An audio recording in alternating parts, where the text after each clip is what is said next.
하나님은 의에 줄이고 목마른 자가 행복하다라고 말씀합니다. 세상은 배가 부르고 그리고 목마르지 않은 사람이 복이 있다고 말하는데, 하나님은 특별히 의에 줄이고 목마른 자가 복이 있다, 그렇게 말씀을 하고 있습니다. 세상 사람들은 뭔가 다 목마르고 그리고 갈증을 느끼고 있죠. 그리고 우리는 갈망이다, 또 동경, 욕망, 그런 겁니다. 사람들이 제일 목말라는 게 뭘까 생각해 보면 돈 같아요. 돈. 돈에 목말라 있어요.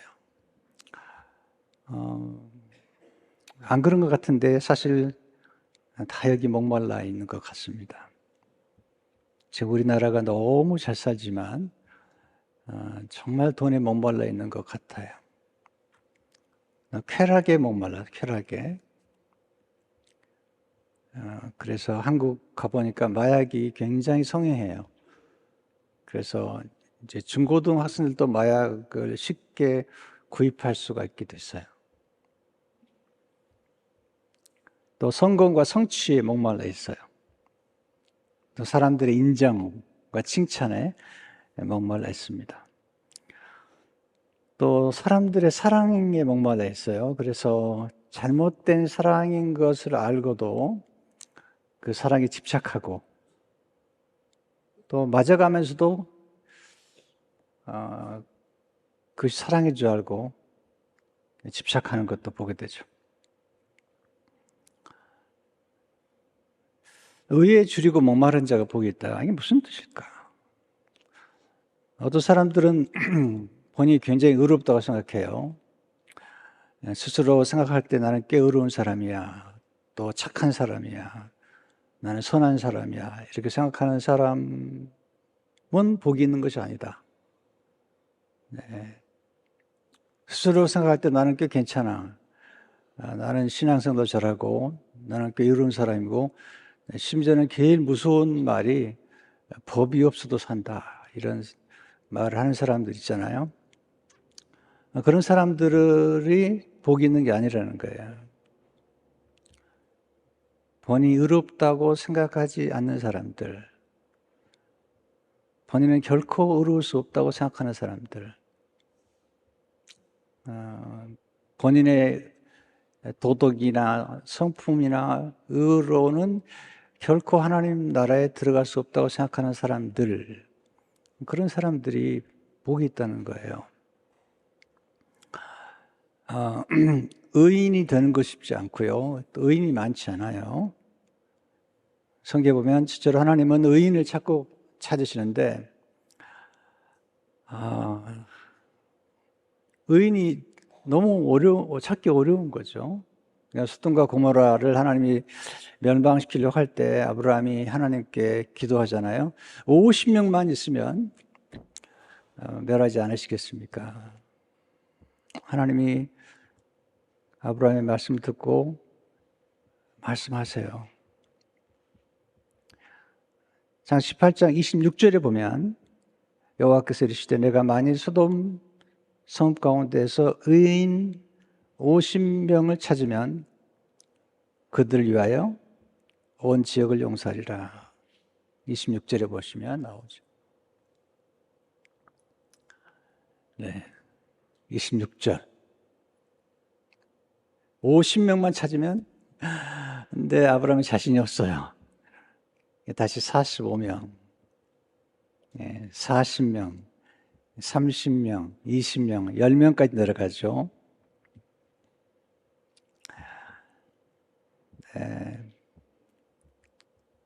하나님 의인을 찾기가 너무 어려운 거예요.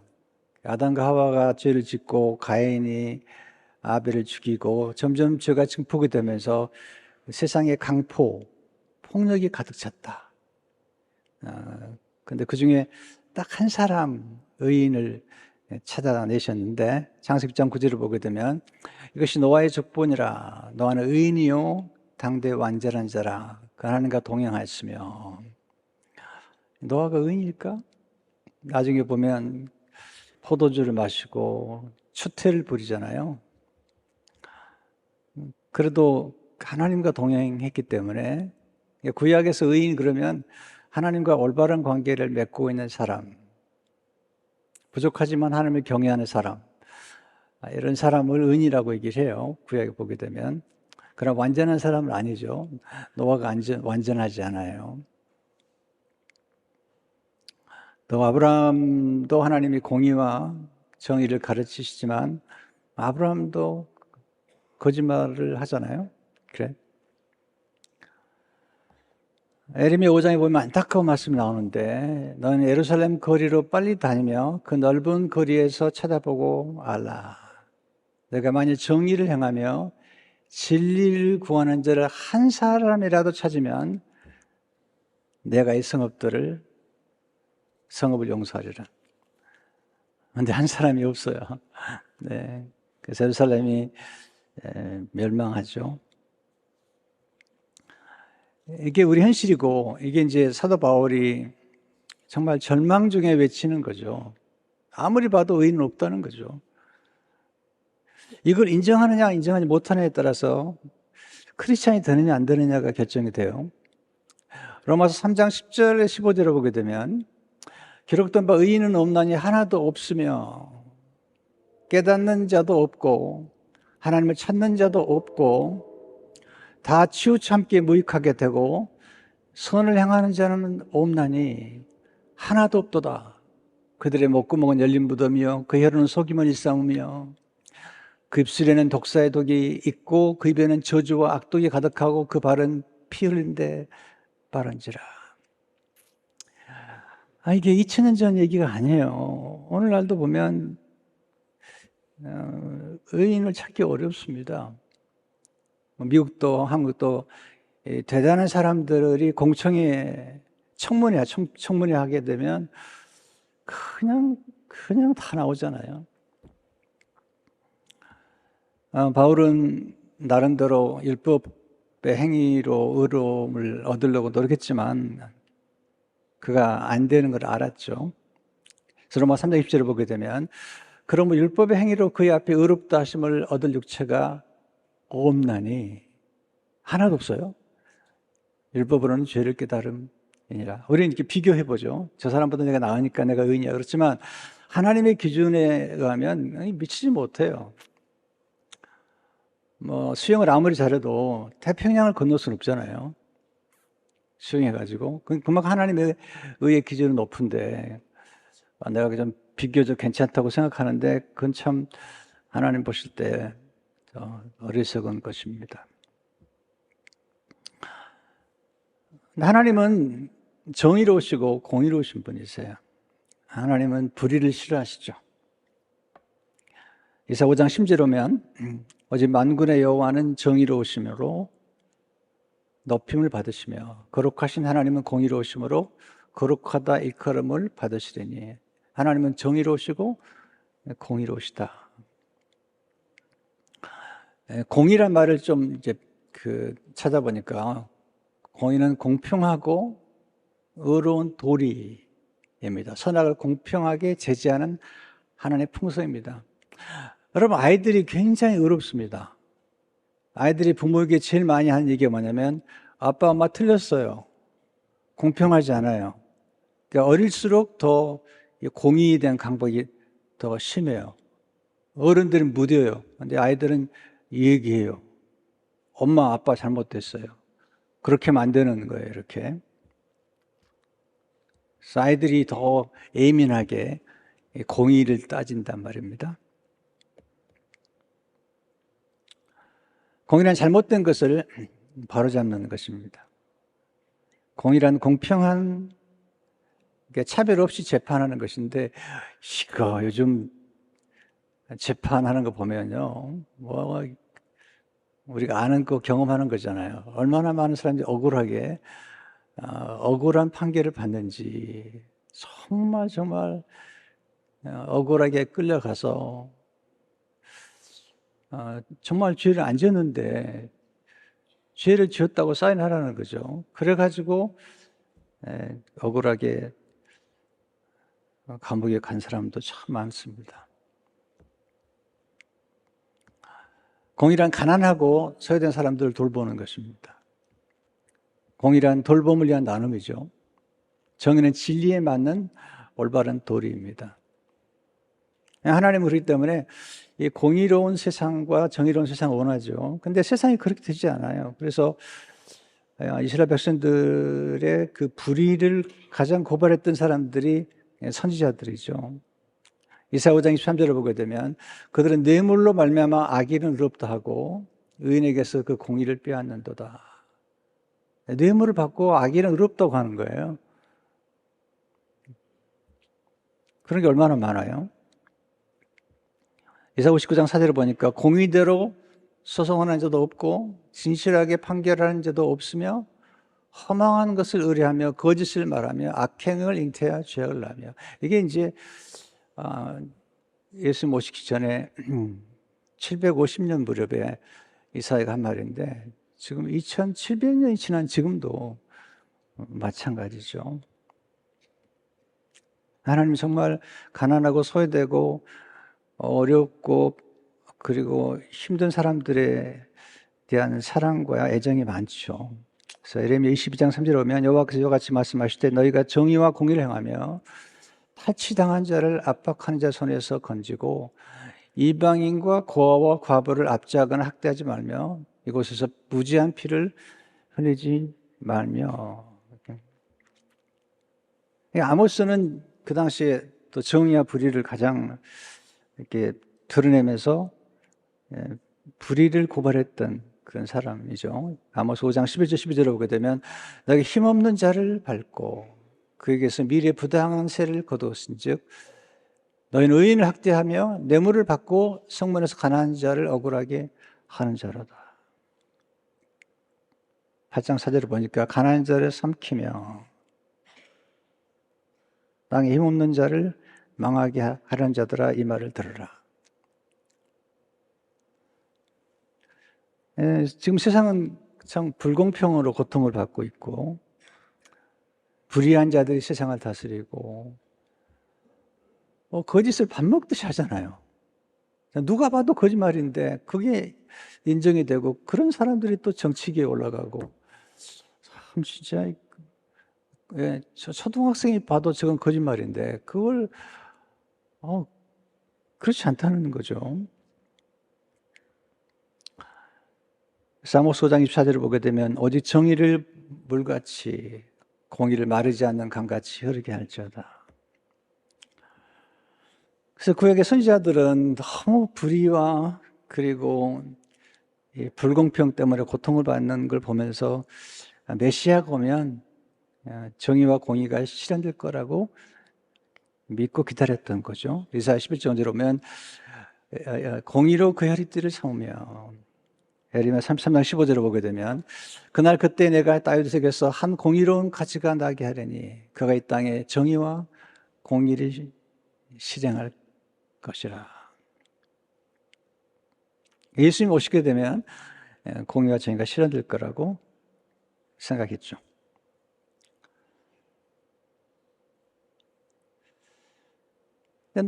놀라운 사실은 세 번째로 하나님은 의에 줄이고 목마른 사람들을 통해 역사하셨어요.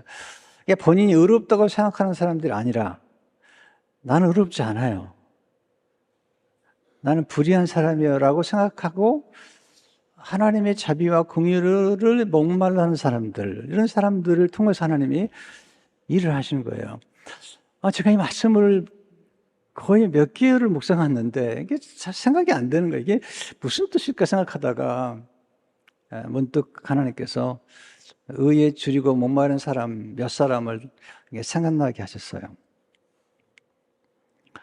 본 스스로가 어렵다고 생각하는 사람이 아니라 본인은 정말 죄악이 많은 사람인데 하나님의 긍휼을 베푸셔서 하나님의 의로 배부르게 만들어주고 하나님의 의로 갈망을 채워준, 그러니까 본인의 의가 아니라 하나님의 의로 하나님의 의와 공유를 하심으로 배부르게 해준 그 사람들을 통해서도 일하셨잖아요. 첫 번째 떠오르는 인물은 다윗. 다윗은 하나님의 나라의 그 모형처럼 공의를 실현했던 사람 중 한 사람이지만 그도 완전하지 않죠. 그래서 남의 아내를 빼앗아서 간음죄를 범하고 거기에 머물지 않고 살인죄를 범하잖아요. 우리아를 죽였어요. 하나님 이렇게 찾아오셔서 너는 악하다. 어떻게 그럴 수 있느냐. 가난한 집에 양이 한 마리 있는데 그 양 한 마리는 그 집의 딸과 같고 그 집의 자녀 같은데 부자가 손님이 왔다고 집에 많은 양을 두고도 그 가난한 집의 딸처럼 키우는 양을 빼앗아다가 손님을 대접하는 그런 사람이 있다. 다윗이 누구인지 당장 죽이라고. 나단이 당신입니다. 당신이 남의 아내를 빼앗아갖고 그를 충성된 우리아를 죽였습니다. 회개하죠, 다윗이. 시편 55절을 보면 내가 죄악 중에서 출생하였으며 어머니가 죄 중에서 나를 잉태하였나이다. 그래서 이제 자기는 의가 없어요. 자기는 도저히 구원받을 자기가 없습니다. 그래서 시편 50편 2.3절을 보게 되면 하나님이여 주의 인자를 따라 내게 은혜를 베푸시며 주의 많은 긍휼을 따라 내 죄악을 지어주소서. 나의 죄악을 맑게 씻으시며 나의 죄를 깨끗이 지하소서. 무릇 나는 내 죄가 나오니 내 죄가 항상 내 앞에 있나이다. 다윗은 스스로가 이제는 의인이 아니라는 거죠. 죄인이라고 고백하는 거죠. 근데 놀랍게 로마서 보게 되면 하나님이 복음을 얘기하면서 사도 바울을 통해서 나는 죄인입니다라고 고백한 다윗이 이제 하나님의 인자와 그 인자와 함께 주어진 의의 목마른 사실을 얘기하면서 그가 죄인이라고 고백한 그때 하나님께서 그를 긍휼히 여기셔서 그가 의에 줄이고 목마른 그를 채워주셨다라는 사실을 로마서 5장 4장 5절에서 8절은 이렇게 얘기하고 있어요. 로마서 이를 아니하실지라도 경건하지 아니한 자를 의롭다 하신 이를 믿는 자에게는 경건하지 않은데 경건하다고 말씀해 주는 거예요. 그의 믿음을 의로 여기시나니 일하는 것이 없이 하나님께 의로 여기심을 받는 사람의 복에 대하여 다시 말한 바 불법의 상을 받고 죄에 가리워짐을 받는 사람들은 복이 있고 주께서 그 죄를 인정하지 않으실 사람 복이 있도다 함과 같으니라. 누가 복이 있냐면 자기 죄를 졌는데 그 죄를 예수님이 대신 담당하시고 죄가 없다고 인정해 주시고 그리고 자기에게 없는 의를 예수님이 전가시켜 준 거예요. 이런 사람은 복이 있다. 그러니까 다윗이 구약에서 그런 경험을 한 거죠. 또 하나 인물이 이사야. 이사야가 의인이었을까요? 아닙니다. 하나님 만난 이사야 고백이 놀랍죠. 이사야 6장 5절을 보게 되면 그때 내가 말하되 화로다 나여 망하게 되었도다. 나는 입술이 부정한 사람이요 난 입술이 부정한 백성 중에 거주하면서 만군의 여호와이신 왕을 배웠음에도 하였더라. 하나님 만난 다음에 이사야 고백한 게 뭐냐면 나는 화로다 망하게 되었도다. 자기 의가 없는 거죠. 근데 하나님이 그를 하나님이 깨끗하게 만들어주세요. 그 스스로 깨끗해진 게 아닙니다. 6장 10절을 보시게 되면 보라 이것이 내 입에 닿았으니 내 악이 지하였고 내 죄가 사하여졌느니라 하더라. 숯불을 갖다가 혀에 주신 거죠. 이사야가 하나님의 이제 선자로 부름받은 배경을 보면 그는 하나님의 의에 목마른 사람이에요. 나는 의가 없습니다. 나는 의롭지 않습니다. 나는 망하게 되었습니다. 하나님이 나 진짜 괜찮습니다. 이런 사람을 쓰신 게 아니에요. 성에 보면 나는 망하게 되었다고 나는 형편없는 사람이라고 말하는 사람을 쓰시는 거죠. 이사야 고백이 놀랍죠. 이사야 64장 6절을 보게 되면 우리는 다 부정한 자 같으세요. 우리 안에는 이사야도 포함되어 있어요. 우리의 의는 다 더러운 옷 같으며 우리는 다 잎사귀 같이 시듬으로 우리의 죄악의 바람같이 우리를 몰아가나이다.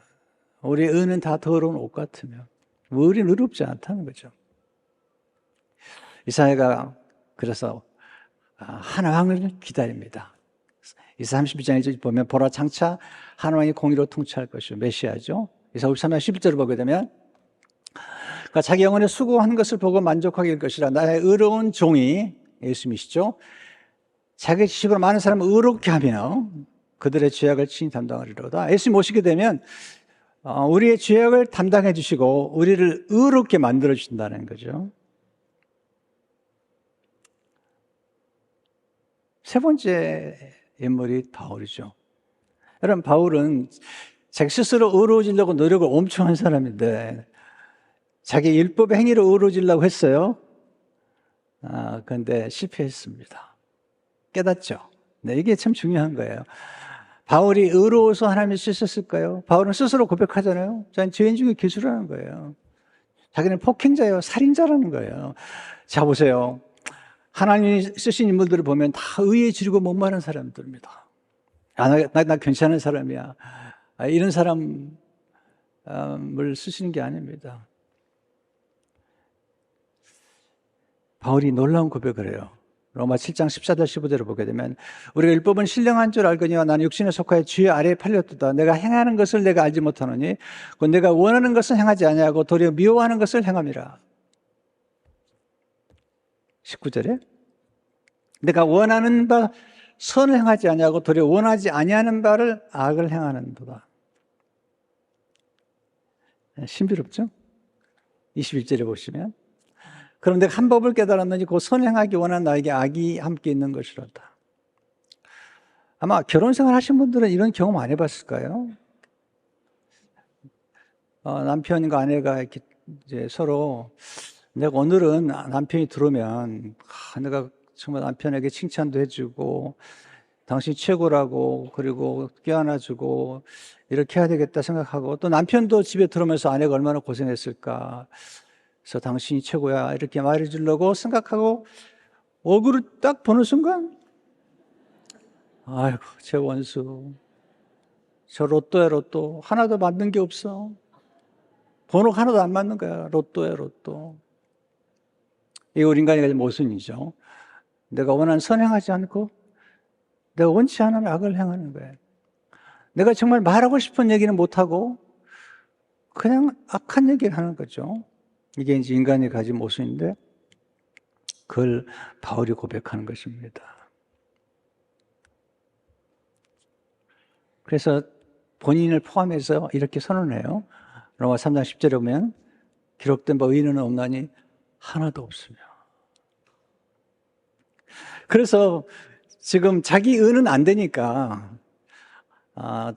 자기 의는 안 되니까 하나님의 의, 하나님의 특별한 의를 목말라 하는 거예요. 그러다가 바울이 발견했습니다. 예수 그리스도 의. 이 예수님의 의는 뭐냐면 우리 인간의 죄, 우리의 죄는 가져가시고 우리 악은 가져가시고 우리에게 의를 전가시켜 주신 그 의, 그 의가 나타났다는 거예요. 이게 로마서 3장 21절 24절의 말씀이에요. 이제는 율법 외에 하나님의 한 의가 나타났으니 율법과 선지자들에게 증거를 받은 것이에요. 이것은 구약의 의미예요. 구약의 증거를 받은 것이죠. 예수 그리스도를 믿음으로 말미암아 모든 믿는 자에게 미치는 하나님의 은이 차별이 없느니라. 공평해요. 예수 믿기만 하면 하나님이 의롭다고 여기시는 거죠. 모든 사람의 죄를 본 말씀에 하나님의 영광에 이르지 못하더니 그리스도 예수 안에 있는 성령으로 말미암아 예수님이 우리를 성령하심으로 우리 죄값을 대신 지불하심으로 몸값을 세우시라고 우리를 구원하심으로 하나님의 은혜로 값없이 의롭다 하심을 얻은 자 되었느니라. 차별 없이 예수 믿기만 하면 예수님의 의를 우리에게 전가시켜 주시고 우리의 모든 죄를 대신 담당하시고 우리의 죄값을 대신 치루어 주신 예수님의 십자가의 성량으로 우리가 의롭다함을 입었다는 사실입니다. 그래서 우리는 자랑할 데가 없다는 거죠. 로마서 3장 25절 18절을 보게 되면 이 예수를 하나님의 그의 피로써 믿음으로 말미암는 화목제물로 세우셨으니 하나님 길이 참으신 중에 전에 지은 죄를 간구하심으로 자기의 의로우심을 나타내려 하심이 곧 이때 자기의 의로우심을 나타내서 자기도 의로우시며 또한 예수 믿는 자를 의롭다 하려 하심이라. 그런즉 자랑할 데가 어디냐 있을 수가 없느니라. 무슨 법이로냐 행위로냐 아니라 오직 믿음의 법으로니라. 그러므로 사람이 의롭다 하심을 얻는 것은 율법 행위 있지 않냐고 믿음으로 되는 줄 우리가 인정하더라. 하나님 의로우신 하나님이시고 동시에 하나님은 사랑의 하나님이세요. 하나님의 의로우심을 나타내셔야 돼요. 그러면 의로우심을 나타내면 반드시 죄는 버려야 돼요. 근데 하나님의 사랑은 뭐냐면 죄인을 사랑하시는 거예요. 이 하나님의 딜레마죠. 이걸 십자가에서 이루신 거죠. 어떻게 우리의 죄를 예수님께 대신 담당시키시고 하나님께서 하나님의 진노를 예수님께 심판을 내리셨어요. 예수님 대신 심판을 받으신 거예요. 이게 공의예요, 공의. 죄는 죄대로 치르셨어요. 우리가 아니라 예수님이 대신. 그리고 우리에게는 예수님의 의를 전가시켜 주셔서 우리에게 없는 의를 전가해 주셔서 우리가 목말라 하는 의를 전가시켜 주심으로 예수님의 의로 배부르게 되고 예수님의 의로 우리가 갈증을 해결하게 된 거죠. 이게 이제 복음이라는 것입니다. 어떻게 가능한가? 네. 우리에게 있는 죄는 예수님이 가져가시고 우리에게 없는 의를 예수님께서 전가시켰는데 그것은 예수님께서 십자가에 죽으시고 예수님의 의로운 행위로 말미암아서 우리에게 의와 선물을 주셨다는 거예요. 로마서 5장 16절 19절을 보게 되면 또 이 선물은 범죄한 사람 한 사람으로 말미암은 것 같지 아니하니 선물은 심판은 한 사람으로 말미암아 정죄되었으나 은사는 선물이에요. 선물 많은 범죄로 말미암아 의롭다 하심의 이름이니라.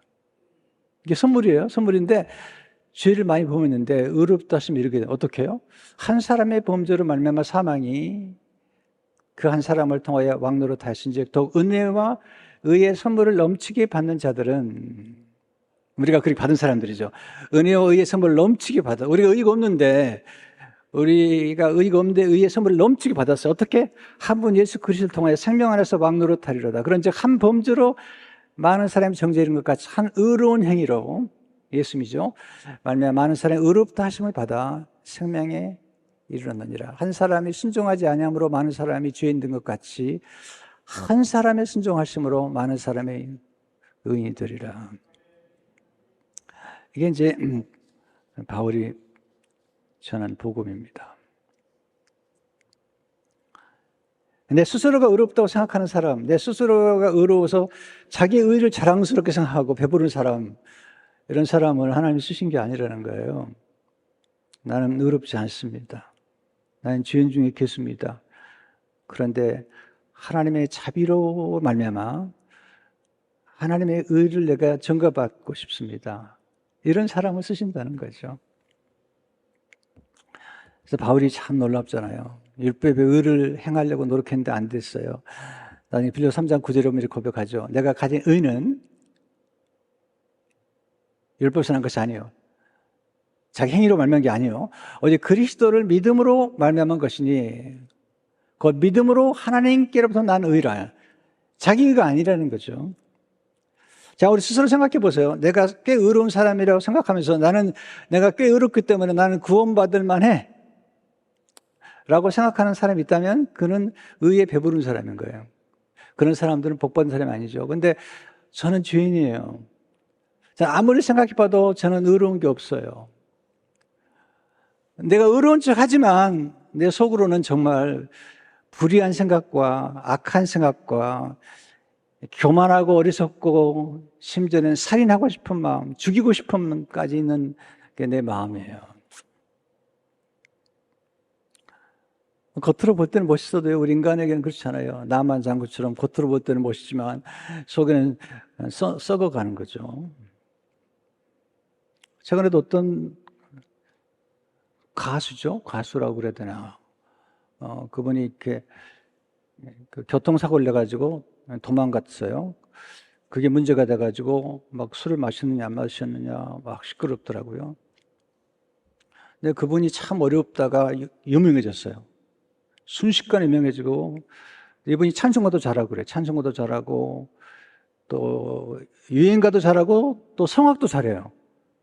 그래가지고 굉장히 인기가 높아졌어요. 부자가 된 거죠. 그런데 어렵게 됐어요. 근데 저는 그분이 너무 이해가 되는 거예요. 정말 정제가 안 되고 이해가 되는 거죠. 그럴 수밖에 없을 거다. 졸지에 그냥 유명해졌는데다가 그 인기와 이걸 감당을 못 하는 거죠. 혹시 정지하셨어요? 그럴 수 있나? 난 너무 이해가 되는 거예요. 한 인간으로서 그럴 수밖에 없는 인간이죠. 그런 사람이 찬송가를 불러? 그러니까 찬송가를 부르지. 그러니까 부르는 거지. 네. 예수님이 제일 싫어했던 사람이 누구냐면 스스로 생각할 때 배부르다고 생각하는 이게 바리새인들이잖아요. 바리새인들은 자기는 금식도 하고 막 구제도 하고 막 이렇게 자기 의를 자랑하는 거예요. 또 이렇게 자기가 뭐 구제할 때는요 나팔을 불어요. 사람들이 모이면 그때가 다 구제하는 거예요. 그리고 배부른 거 이렇게 나는 괜찮은 사람이야. 예수님께서 뭐라고 말씀하셨어요? 누가복음 24절 보면요, 화이실진저 너희 부요한 자여 너희는 위로를 이미 받았도다. 화이실진저 너희 지금 배부른 자여 너희는 주리로다. 화이실진저 너희 지금 웃는 자여 너희가 애통하며 울리로다. 바리새인들은 굉장히 배불렀어요. 자기 의로. 자기는 의로운 사람이라는 거죠. 바리새인과 세리의 기도를 보면요, 기가 막히잖아요. 바리새인은 두 손을 들고 의롭다고. 네. 배가 불러가지고 의롭다고. 교회 안에도 그런 분들이 가끔 계시더라고요. 자기는 이제 괜찮고, 이렇게 교회 생활 오래 했고, 예. 여러분, 기뻐하지 않습니다. 예수님이 참 놀라운 얘기를 하세요. 요한복음 5장 20절에 보면, 내가 너에게 이르노니, 너희 의가 서기관과 바리새인보다 더 낫지 못하면 결코 천국에 들어가지 못하리라. 바리새인보다 너희가 더 낫지 않으면, 여러분 바리새인들 굉장히 깨끗하게 산 사람들이에요. 얼마나 깨끗하게 사냐면 길을 가다가 여자를 만나면 이렇게 여자를 보면 음욕이 생기잖아요. 길 가다가 예쁜 여자를 보면 눈을 감아요. 그래서 피투성이가 되는 거예요. 그래서 그 바리새인 가운데 피투성이 바리새인들이 있어요. 여러분 그렇게 해볼 수 있겠어요? 여러분 눈이 범죄할까 봐 예쁜 여자를 보는 순간 갑자기 눈을 감아가지고 피투성이가 된 분들 계세요? 그렇게 사는 사람들이 바리새인들이야. 우리 함부로 얘기할 수 없죠. 그런데 문제는 뭐냐면 그걸 자기의 의로 생각하는 거죠. 근데 세리는 그렇지 않아요. 가슴을 치면서 얼굴을 못 들어요. 난 죄인입니다. 근데 예수님 뭐라고 말씀하신 줄 아세요? 네. 바리새인은 죄인이고, 왜? 스스로 의인이라고 생각하는데 사실은 죄인이기 때문에 죄인이고, 세리는 자기는 죄인이라고 생각하니까 맞다. 그래서 의롭다는 거예요. You are right. 내가 맞다. 그래서 의인이라는 거예요. 네. 요한복음 18장 13절 14절에 보시면 세리는 멀리 있어서 감히 눈을도 하늘을 쳐다보지도 못하고 다만 가슴을 치며 이르되 하나님이여 불쌍히 여기소서 나는 죄인으로소이다 하였느니라. 내가 너에게 이르노니 이에 저 바리새인이 아니고 이 사람이 의롭다 하심을 받고 그의 집으로 내려갔느니라. 바로 이 사람이 바리새인의 의보다 더 나은 의예요. 이 사람은 스스로가 죄인이라고 생각하니까 주님이 의롭다고 말씀해 주신 거고, 우리가 예수 그리스도의 의를 통해서 의인이 됐을 때 바리새인의 의보다 나은 거예요. 우리가 바리새인보다 더 깨끗하게 살고 정직하게 살고 그래서 그렇게 되는 게 아니에요.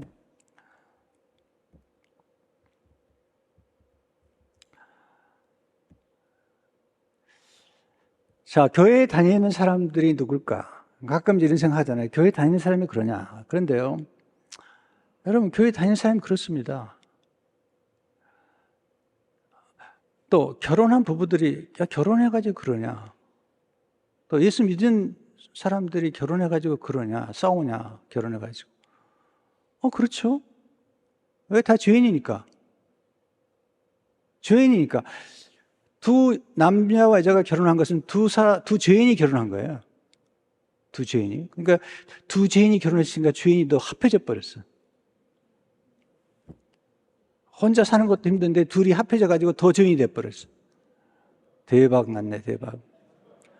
근데 교회는 다 그냥. 저는요, 이번에 유명한 가수가 교통사고 막 나오고 그런 거 보면서 이런 생각이 드는 거죠. 너무 안타까운 거죠. 왜 들켰을까? 참.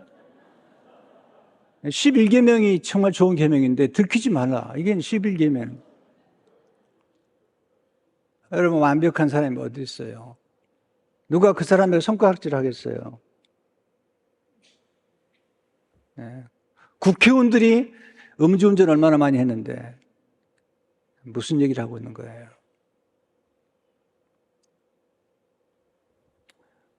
네.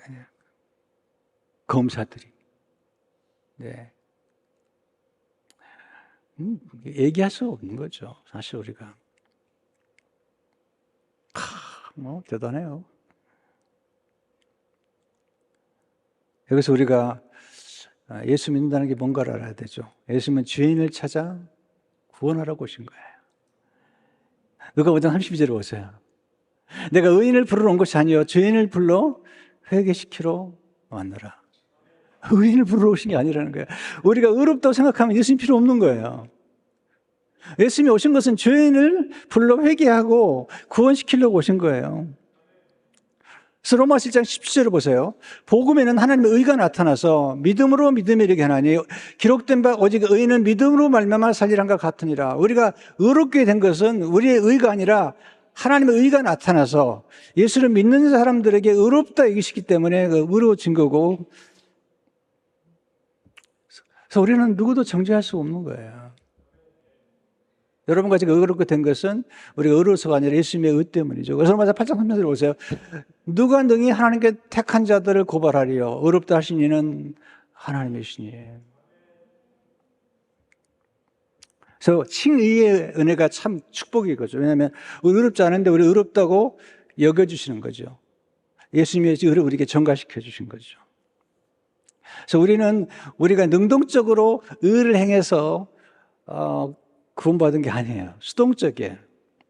그래서 의라고 하는 한문이 참 재밌어요. 이게 한문 단어가 흥미로운데, 이 단어 보면요, 양이란 단어 아래가 나라는 아가 있어요. 그러니까 어린 양 아래에 내가 있어야 돼요. 그래야지 구원받는 거예요. 어린 양하고 나하고 연결이 돼야지 구원을 받는 거예요. 어린 양께 속해 있어야지 구원을 받는 거예요. 나 혼자는 구원받을 수 없어요. 어린 양 대신 예수 그리스도의 보혈과 예수 그리스도의 의로운 순종으로 말미암아서 우리가 예수 안에서 거듭남으로 하나님의 자녀가 된 걸 믿으시기 바랍니다. 그래서 영어로 의는 righteousness, 올바른 관계인데, 하나님과 올바른 관계, right relationship. 어떻게 가능하죠? 예수님을 통해서만 가능해요. 예수님. 우리는 우리 스스로가 되는 게 아니에요. 예수님을 통해서 하나님과 우리 사이가 화목하게 되었고, 예수님의 십자가에 돌아가시고 십자가에서 우리 죄를 대신 담당하셨기 때문에 우리가 하나님과 화평을 누리게 됐고, 하나님이 우리에게 주신 의로 말미암아, 예수님이 전가하신 의로 말미암아서 우리 의롭지 않은데 우리가 의롭게 됨으로써 하나님의 자녀가 되었고, 의인이 되어서 이제 의로운 삶을 살아가도록 성령께서 오셔서 우리를 도와주시는 거예요. 그러니까 우리가 의인이 아닌데 의롭다고 부르시고 의롭게 살아가도록 도와주시는 거죠. 이걸 성화라고 그러죠. 성화라고 그러죠. 그런데 나중에 우리가 깨달은 게 있습니다. 예수 믿고 깨달은 게 뭐냐면, 와, 하나님 공평하시구나. 왜냐하면 내가 갖지 않은 것, 그게 힘들었는데 오히려 그게 축복이구나. 이게 송명의 시인이 공평하신 하나님 시에 나오는 거죠. 나 가진 재물 없으나, 나 남이 가진 지식 없으나, 나 남에게 있는 건강이 있지 않으나 나 남이 갖고 있지 않은 것 가졌으니 나 남이 보지 못한 것을 보았고 나 남이 듣지 못한 음성 들었으며 나 남이 받지 못한 사랑받았고 나 남이 모르는 것 깨달았네. 공평하신 하나님이 나 남이 가진 건 나 없지만 나 남이 없는 것을 갖게 하셨네. 저는 역기능적 가정에 성장했어요. 왜 가정이 불행할까 생각 많이 했어요. 또 저는 약하게 태어났어요. 또 심리적으로 약하게 태어났어요. 어릴 적에 어머니가 저를 영화관에 한번 들어갔는데 영화관에 들어가서 경기를 하고 내가 막 뛰쳐나왔어요. 어릴 적에 그 생각이 나요. 갑자기 말이 막 나한테 달려오는데 그게 두려워가지고 경기를 했던 거예요. 그래서 제가 이제 우울증도 경험하고 공황장애도 경험하고 다 이런 걸 경험했어요. 네. 왜 나를 하금 이렇게 만드셨을까? 생각해보니까 하는 공평하세요. 그래서 제가 만난 사람들 가운데 공황장애를 앓거나 우울증을 앓거나 또 정서적으로 어려운 분들 만나면 너무 이해가 되는 거예요. 또 가난하고 어려운 가정들, 깨어진 가정들, 역기능적인 가정들 이해가 되는 거예요. 폴트니는 말합니다. 고아처럼 성인해진 폴트니가 그 책에 보면요. 탁월한 200명의 지도자들과 예술가들의 대부분은 다는 아니지만 대부분은 네, 고아들이었다. 아니면 홀 어머니 밑에서 홀 아버지 밑에서 성장했던 역기능적 가정에서 태어난 자녀들이었는데 이들의 특징이 뭐냐면 고난을 긍정적으로 반응했다. 그렇게 함으로써 탁월한 지도자가 되었고 예술가가 되었다. 그렇게 얘기를 해요. 공평하신 하나님이 나 남이 가진 것 다 없지만 나 남이 없는 것을 갖게 하셨네. 기도하겠습니다.